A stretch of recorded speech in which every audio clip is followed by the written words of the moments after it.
नमस्कार दोस्तों, आप सभी का एक बार फिर से तोमर स्टडी क्लासेस में बहुत बहुत स्वागत है। दोस्तों आज से हम एमपी जीके के एमसीक्यूज की एक नई सीरीज शुरू कर रहे हैं जो आपके लिए एमपी पीएससी और व्यापम की जितनी भी एग्जाम एमपी में होती है उन सारी एग्जाम हेतु मोस्ट इंपोर्टेंट सीरीज साबित होने वाली है। दोस्तों इस सीरीज में हम टॉपिक वाइज यहाँ पर क्वेश्चन डिस्कस करते चलेंगे, यानी कि हर टॉपिक के क्वेश्चन आपको सिक्वेंस से मिलते जाएंगे। जैसे एक टॉपिक खत्म होगा अगला टॉपिक मैं आपके सामने लेकर आऊंगा, लेकिन हर दिन हम यहाँ पर टॉप 50 क्वेश्चन डिस्कस करने वाले, लेकिन एक दिन में अपन यहां पर 50 क्वेश्चन डिस्कस करेंगे। तो दोस्तों ये सीरीज आपके लिए मोस्ट इंपोर्टेंट सीरीज साबित होने वाली है। और दोस्तों इस सीरीज में आपका जिस जिस चैप्टर से जो जो करंट अफेयर के क्वेश्चन है वो भी यहां पर क्लियर कर लेंगे, यानी करंट अफेयर भी साथ साथ क्लियर हो जाएगा। तो बिना किसी देरी के हम क्लास को शुरू करते हैं। अगर आपने अभी तक चैनल को सब्सक्राइब नहीं किया तो चैनल को जरूर सब्सक्राइब कर ले, ठीक है। और पूरी क्लासेस देखना ना भूले क्योंकि आपके लिए मोस्ट इंपोर्टेंट क्लास साबित होने वाली है, ठीक है।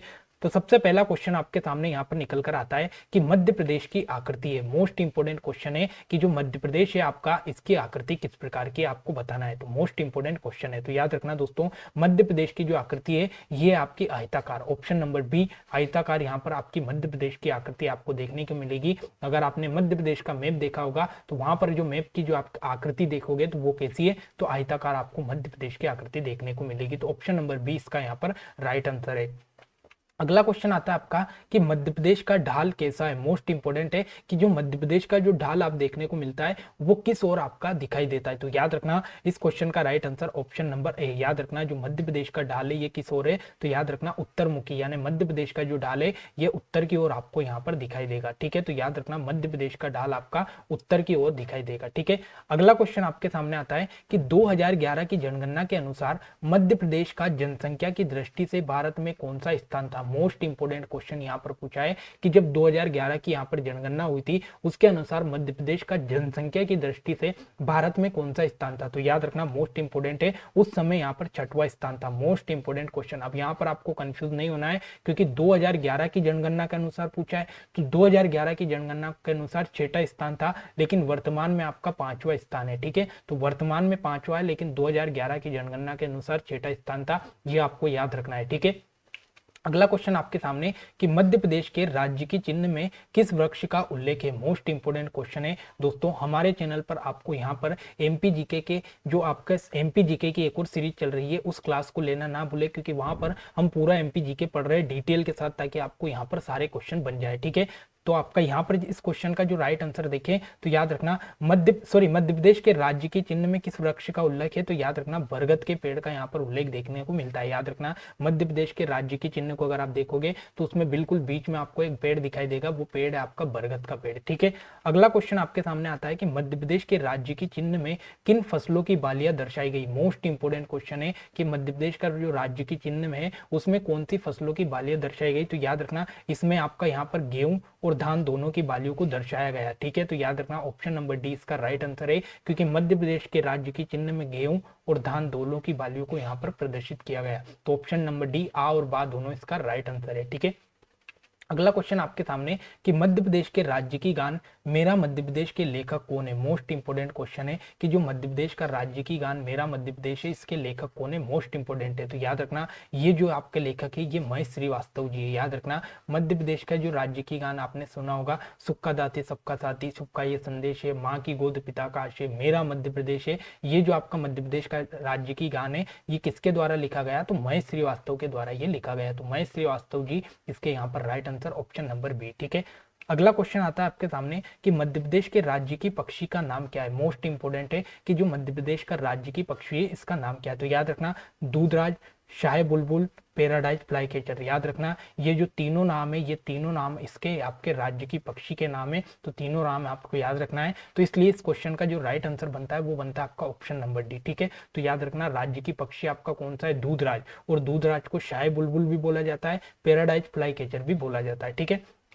अगला क्वेश्चन आपके सामने कि मध्य प्रदेश के राज्य की पुष्प सफेद लिली का वैज्ञानिक नाम क्या है। मोस्ट इंपोर्टेंट है कि जो मध्य प्रदेश का राज्य की पुष्प है उसका नाम क्या है, सफेद लिली, लेकिन सफेद लिली का यहाँ पर आपसे वैज्ञानिक नाम पूछा है, तो वैज्ञानिक नाम क्या है, तो याद रखना सफेद लिली का वैज्ञानिक नाम है लीलियम कैंडिमम। क्या है, लीलियम कैंडिमम। ऑप्शन नंबर सी इसका यहाँ पर राइट आंसर है, लीलियम कैंडिमम आपका सफेद लिली का वैज्ञानिक नाम है, ठीक है।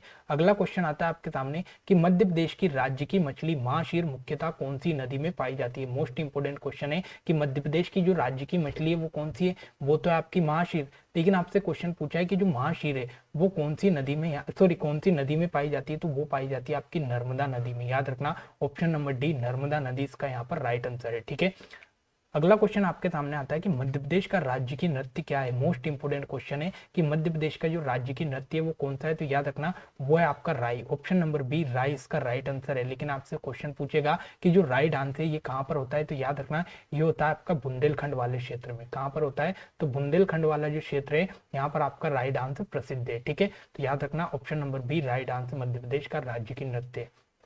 अगला क्वेश्चन आपके सामने कि मध्य प्रदेश के राज्य की खेल मलखम्ब के लिए कौन सा पुरस्कार दिया जाता है। मोस्ट इंपोर्टेंट क्वेश्चन है कि मध्य प्रदेश का जो राज्य की खेल मलखम्ब है इसके लिए कौन सा पुरस्कार दिया जाता है, तो याद रखना ये दिया जाता है आपका प्रभाष जोशी पुरस्कार। मोस्ट इंपोर्टेंट क्वेश्चन, कहीं एग्जाम में क्वेश्चन पूछा गया कि मलखम्ब के लिए कौन सा पुरस्कार दिया जाता है, तो प्रभाष जोशी पुरस्कार दिया जाता है। ऑप्शन नंबर डी इसका यहाँ पर राइट आंसर है। ठीक है, अगला क्वेश्चन आपके सामने कि मध्य प्रदेश की राज्य की नदी नर्मदा को किस आधार पर मध्य प्रदेश की गंगा कहते हैं। मोस्ट इंपोर्टेंट क्वेश्चन है कि नर्मदा को किस आधार पर मध्य प्रदेश की यहाँ पर गंगा कहा जाता है, तो याद रखना यहाँ पर डी आंसर इसका। लेकिन यहाँ पर अगर हम देखें तो यहाँ पर इसको पवित्रता और धार्मिकता दोनों के आधार पर यहाँ पर मध्य प्रदेश की गंगा कहते हैं। याद रखना नर्मदा को पवित्रता और धार्मिकता दोनों के आधार पर मध्य प्रदेश की गंगा कहा जाता है। ठीक है, अगला क्वेश्चन आपके सामने कि मध्य प्रदेश के राज्य की पशु पक्षी और वृक्ष मध्य प्रदेश की कौन सी वर्षगांठ पर घोषित किए गए। मोस्ट इंपोर्टेंट क्वेश्चन है कि मध्य प्रदेश की जो राज्य की पशु पक्षी और वृक्ष है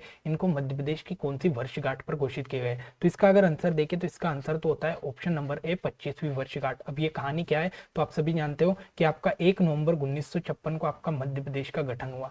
1 नवंबर 1956 से जब हम 25 साल आगे चले, मतलब मध्य प्रदेश का जब 25वां जन्मदिन आया, तो वो कब आया, तो वो आया आपका 1 नवंबर 1981 को। तो 1 नवंबर 1981 को मध्य प्रदेश की 25वीं वर्षगांठ थी। तो उस समय आपका पशु पक्षी और वृक्ष को घोषित किया गया। तो एक तो 25वीं वर्षगांठ आपको याद रखनी है और एक ये डेट भी याद रखनी है कब घोषित किए गए तीनों, तो 1 नवंबर 1981 को तीनों को घोषित किया गया। ठीक है, तो अगला क्वेश्चन आपके सामने आता है कि मध्य प्रदेश में अनुसूचित जाति एवं अनुसूचित जनजाति के लिए क्रमशः लोकसभा में कितनी सीटें आरक्षित है। मोस्ट इंपोर्टेंट है कि मध्य प्रदेश में अनुसूचित जाति और अनुसूचित जनजाति के लिए लोकसभा में कितनी सीटें आरक्षित हो। याद रखना इसका right answer option number A. याद रखना मध्य प्रदेश में लोकसभा सीटें अगर आपसे पूछे तो लोकसभा सीटों की टोटल संख्या कितनी है, 29 से अगर आपसे पूछे कि एससी के लिए कितनी है, तो एससी के लिए 4 है, और एसटी के लिए अगर आपसे पूछे तो एसटी के लिए कितनी है, तो 6। तो टोटल इन दोनों को मिलाकर 10 सीटें आपकी यहाँ पर आरक्षित है। ठीक है,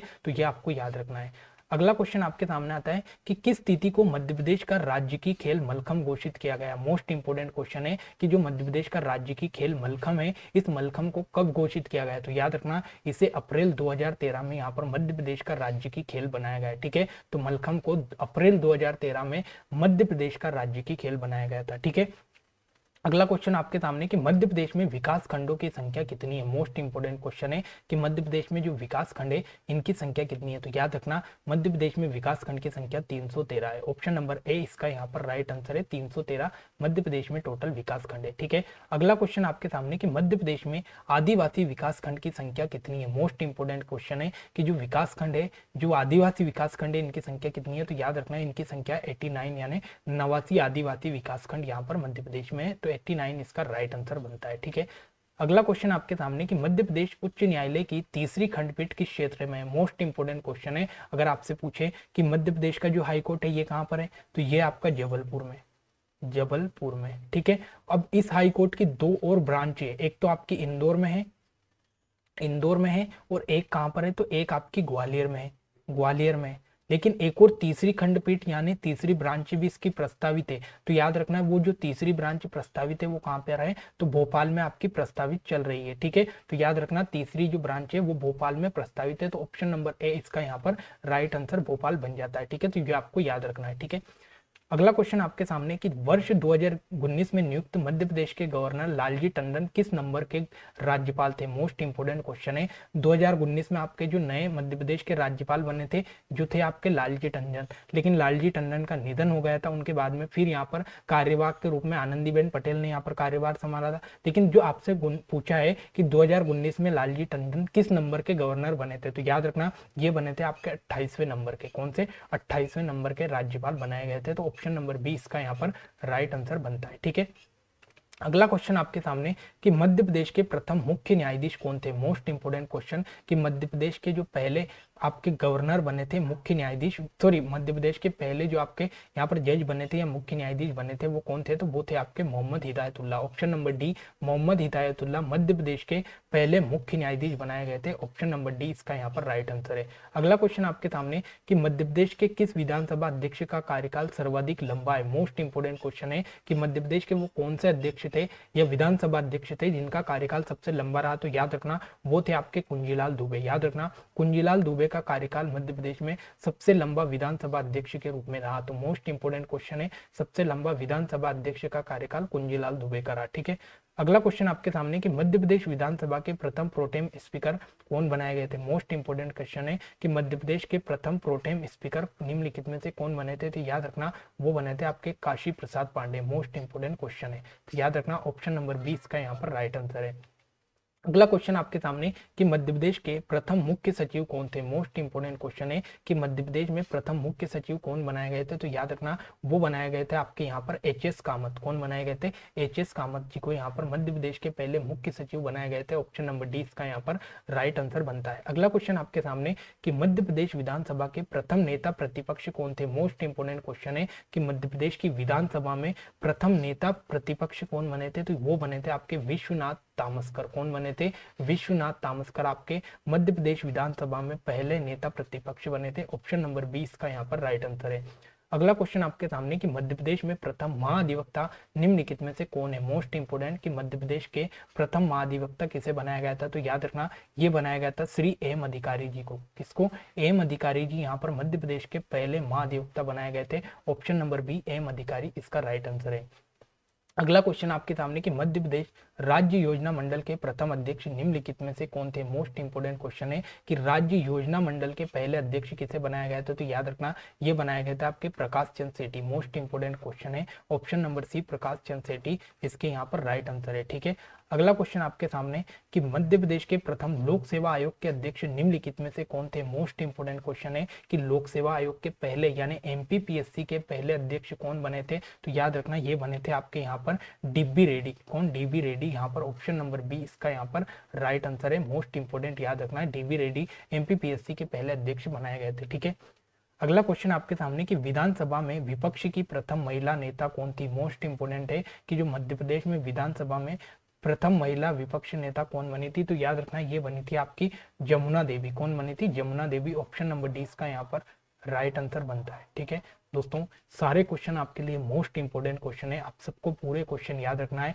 अगर आपको क्लास अच्छी लगे तो लाइक कमेंट शेयर करना ना भूले। ठीक है, अगला क्वेश्चन आपके सामने कि मध्य प्रदेश के प्रथम नोबेल पुरस्कार प्राप्तकर्ता कौन से व्यक्ति है। मोस्ट इंपोर्टेंट क्वेश्चन याद रखना मध्य प्रदेश में जो पहले व्यक्ति थे कैलाश सत्यार्थी, इनको यहाँ पर नोबेल पुरस्कार दिया गया था। ठीक है, याद रखना मोस्ट इंपोर्टेंट कैलाश सत्यार्थी ने बचपन बचाओ आंदोलन यहाँ पर चलाया था और बचपन बचाओ आंदोलन के लिए इनको यहाँ पर कैलाश सत्यार्थी जी को नोबेल पुरस्कार दिया गया था और पहले व्यक्ति थे जिन्हें नोबेल पुरस्कार प्राप्त हुआ। ठीक है, अगला क्वेश्चन आपके सामने कि मध्य प्रदेश में के प्रथम बजट प्रस्तुतकर्ता व्यक्ति कौन थे। मोस्ट इंपोर्टेंट है कि मध्य प्रदेश में पहला बजट किसके द्वारा प्रस्तुत किया गया था, तो याद रखना मिश्री लाल गंगवाल के द्वारा यहाँ पर मध्य प्रदेश में पहला बजट प्रस्तुत किया गया था। Option number B Mishri Lal Gangwal इसका राइट आंसर है।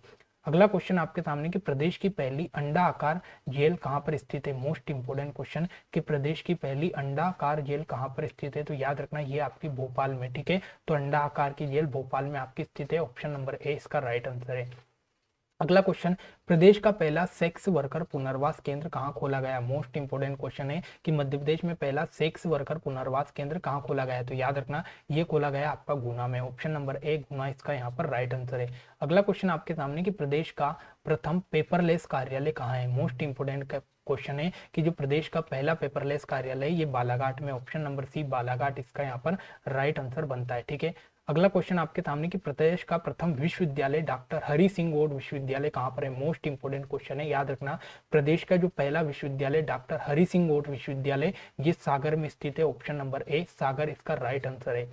अगला क्वेश्चन आपके सामने कि मध्य प्रदेश का पहला शिल्प ग्राम निम्नलिखित में से कौन सा है। मोस्ट इंपोर्टेंट क्वेश्चन है कि प्रदेश का पहला शिल्प ग्राम कौन सा है, तो याद रखना ये छतरपुर जिले में आता है। मोस्ट इंपोर्टेंट छतरपुर आपका यहाँ पर राइट आंसर बनता है। Option number A. ठीक है, अगला क्वेश्चन आपके सामने कि प्रदेश का पहला पवन ऊर्जा संयंत्र कहाँ पर लगाया। मोस्ट इंपोर्टेंट क्वेश्चन है कि प्रदेश में पहला पवन ऊर्जा संयंत्र कहाँ पर लगाया गया था। तो याद रखना ये लगाया गया आपका जाम गोदरानी। और जाम गोदरानी कहाँ आता है, तो देवास में। आप सभी देखा होगा कि जब आप देवास में जाते हो या देवास से इंदौर तक जाते हो तो वहां पर आपको दिखाई देगा यहाँ पर जो पवन ऊर्जा की चक्कियां लगी हुई है। ठीक है, तो ऑप्शन नंबर 20 के यहाँ पर राइट आंसर है। पहली बार पवन ऊर्जा संयंत्र आपका जाम गोदरानी देवास में लगाया। अगला क्वेश्चन आपके सामने कि मध्य प्रदेश की पहली स्थायी लोक अदालत कहाँ है। मोस्ट इंपोर्टेंट है, तो याद रखना इंदौर में मध्य प्रदेश की पहली स्थायी लोक अदालत है। क्या है, स्थायी लोक अदालत इंदौर में। ऑप्शन नंबर ए इसका राइट आंसर है। अगला क्वेश्चन आपके सामने कि मध्य प्रदेश के पहले भूमिगत उपग्रह केंद्र कहाँ स्थापना की गई। मोस्ट इंपोर्टेंट है कि मध्य प्रदेश में पहले भूमिगत उपग्रह केंद्र की स्थापना कहाँ की गई, तो ये की गई आपकी इंदौर में। ठीक है, ऑप्शन नंबर 20 का यहाँ पर राइट आंसर है। ऑप्शन नंबर बी इंदौर इसका राइट आंसर है। अगला क्वेश्चन आपके सामने कि प्रदेश का पहला आईटी पार्क कहाँ बनाया गया है। मोस्ट इंपोर्टेंट है कि प्रदेश में पहली बार आईटी पार्क कहाँ पर बनाया गया था। तो याद रखना ये बनाया गया था भोपाल में। ठीक है, तो ऑप्शन नंबर ए भोपाल इसका राइट आंसर है। अगला क्वेश्चन आपके सामने कि मध्य प्रदेश के पहले मोबाइल थाने की शुरुआत कहाँ से की गई। मोस्ट इंपोर्टेंट क्वेश्चन है कि मध्य प्रदेश में पहली बार मोबाइल थाने की शुरुआत कहाँ से की गई। तो याद रखना देवास से पहली बार यहाँ पर मोबाइल थाने की शुरुआत की गई। ऑप्शन नंबर सी देवास इसका राइट आंसर है। अगला क्वेश्चन आपके सामने कि प्रदेश का प्रथम परमाणु बिजली घर कहाँ स्थापित किया गया है। मोस्ट इंपोर्टेंट क्वेश्चन है कि मध्य प्रदेश का पहला परमाणु बिजली घर कहाँ पर स्थापित किया है। तो याद रखना चुटका गांव में ही किया गया है। ठीक है, चुटका गांव में पहली बार यहाँ पर परमाणु बिजली घर स्थापित किया गया है। ऑप्शन नंबर ए चुटका गांव इसका राइट आंसर है।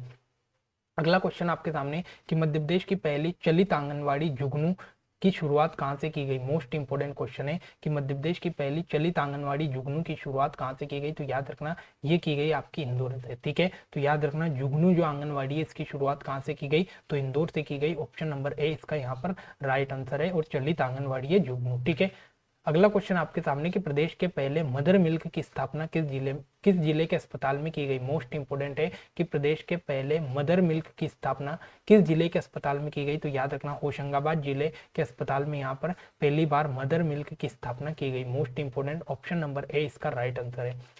अगला क्वेश्चन आपके सामने कि मध्य प्रदेश के पहला मेगा फूड पार्क की स्थापना कहाँ की गई। मोस्ट इंपोर्टेंट है कि मध्य प्रदेश का जो पहला मेगा फूड पार्क है इसकी स्थापना कहाँ की गई। तो याद रखना ये की गई खरगोन में। ठीक है, ऑप्शन नंबर बी खरगोन यहाँ पर इसका राइट आंसर बनता है। Option number be most important याद रखना। अगला क्वेश्चन निम्नलिखित प्रश्नों में से सत्य कथन का चयन कीजिए। इंपोर्टेंट क्वेश्चन है। सबसे पहला आपका आता है कि प्रदेश का पहला नगर निगम जबलपुर में 1864 में बनाया गया है। ये राइट आंसर है आपका। उसके बाद अगला आता है आपका यहाँ पर कि प्रदेश का पहला तितली पार्क गोपालपुर रायसेन में स्थापित किया गया, ये भी राइट आंसर है। और प्रदेश की पहली चलित एटीएम सेवा इंदौर से शुरू की गई, ये भी राइट आंसर है। मोस्ट इंपोर्टेंट यहाँ पर 3 पॉइंट आपके सामने, लेकिन तीनों पॉइंट कितने इंपोर्टेंट है देखो। पहला नगर निगम कहाँ बना, जबलपुर में बना। और कब बना, तो 1864 में बना, ये बात आपको याद रखनी है। पहला तितली पार्क कहाँ बनाया, तो गोपालपुर में बनाया। और गोपालपुर का कहाँ आता है, तो ये रायसेन में आता है। और पहला चलित एटीएम कहाँ से चला, तो ये इंदौर से चला। तीनों पॉइंट मोस्ट इंपोर्टेंट है। और इसका right answer option number D आता है। सारे के सारे कथन सही है। ठीक है, तो ये आपको मोस्ट इंपोर्टेंट क्वेश्चन याद रखना है। 3 क्वेश्चन यहाँ से बन रहा है। ठीक है, अगला आता है आपका कि देश एवं मध्य प्रदेश का एकमात्र जिला कौन सा है जहां पर आईआईटी और आईआईएम संस्थान दोनों स्थित है। मोस्ट इंपोर्टेंट पूरे देश का और मध्य प्रदेश का पहला ऐसा जिला है जहां पर आईआईटी भी है और आईआईएम भी है। तो ये ऐसा जिला बना है आपका मोस्ट इंपोर्टेंट इंदौर। याद रखना इंदौर में आपका आईआईटी भी है और आईआईएम भी है, दोनों है। मोस्ट इंपोर्टेंट ऑप्शन नंबर 20 का यहाँ पर राइट आंसर है। ठीक है, अगला क्वेश्चन मध्य प्रदेश में विश्व का पहला गो अभ्यारण्य कहां पर स्थापित किया गया है। मोस्ट इंपोर्टेंट है, पूरे विश्व का है, इसलिए याद रखना पूरे विश्व का पहला गो अभ्यारण्य आपका कहां स्थापित किया गया, तो ये आया आपका आगर मालवा जिले में। ठीक है, तो आगर मालवा इसका राइट आंसर है और पूरे विश्व का पहला गो अभ्यारण्य, इसलिए मोस्ट इंपोर्टेंट आगर मालवा याद रखना। ठीक है, अगला आता है मध्य प्रदेश में देश का पहला सोलर पार्क कहाँ स्थापित किया गया है। मोस्ट इंपोर्टेंट देश का पहला सोलर पार्क कहाँ स्थापित किया गया है, तो याद रखना ये किया गया राजगढ़ में। ठीक है, तो राजगढ़ जिले में देश का पहला सोलर पार्क स्थापित किया गया। ऑप्शन नंबर डी इसका राइट आंसर है। सोलर पार्क पूछा है इसलिए याद रखना। अगला क्वेश्चन, भारत का पहला रामायण कला संग्रहालय एवं रामायण म्यूजियम मध्य प्रदेश में कहाँ स्थापित किया गया है? मोस्ट इंपोर्टेंट, एक तो भारत का पहला है और इसका नाम क्या है? रामायण कला संग्रहालय या फिर रामायण म्यूजियम। तो ये कहाँ पर है? तो याद रखना ये है ओरछा में। ठीक है, आप सभी जानते हो कि ओरछा में यहाँ पर रामायण कला या रामायण कला संग्रहालय आपका स्थापित किया गया। ऑप्शन नंबर सी इसका यहाँ पर राइट आंसर है। ठीक है, अगला क्वेश्चन, मध्य प्रदेश का सर्वाधिक कुपोषित जिला कौन सा है? मोस्ट इंपोर्टेंट क्वेश्चन है कि मध्य प्रदेश का कौन सा जिला सर्वाधिक कुपोषित है। तो याद रखना अलीराजपुर जिला मध्य प्रदेश का सर्वाधिक कुपोषित जिला है। ऑप्शन नंबर ए इसका यहाँ पर राइट आंसर है, अलीराजपुर। ठीक है, तो दोस्तों ये आज के मोस्ट इंपोर्टेंट टॉप 50 क्वेश्चन थे। कितने? टॉप 50 क्वेश्चन आज के इंपोर्टेंट क्वेश्चन थे।